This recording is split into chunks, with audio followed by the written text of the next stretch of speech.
I'd like to start off by saying that this week's modules, the mini case study blurb, and the videos that were included were very, very informative. They were I felt like very emotional, also heart-wrenching. Some of the testimonies and the comments that were made from the family members. And it just really gets you thinking and putting into perspective, and empathetically, thinking of the things that they were going through in those moments and how you could take those and serve them as lessons for yourselves in our soon to be professional careers. There was a lot of things that stood out to me the most. The beginning of them being some of the statements that the parents made along the ways of all the videos. The reoccurring statements were that it's a long journey. They were having a lot of mixed emotions. But with the time nearing where their children were reaching, beginning to age out of the public education system at 21, they felt like they were falling off of a cliff. I felt like all the work they had put in for years were going down the drain, that they didn't know what to do, that they were terrified. And I just feel,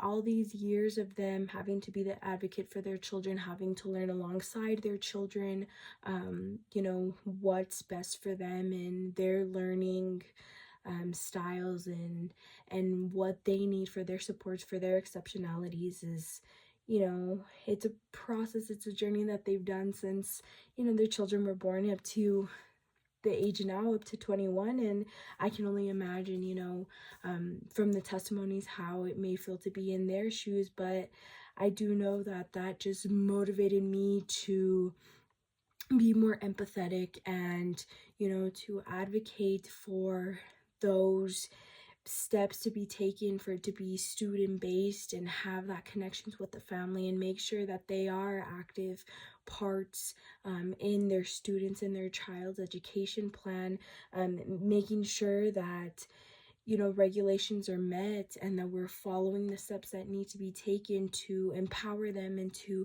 equip them with all the resources that they need to move forward in the next step of their journey past the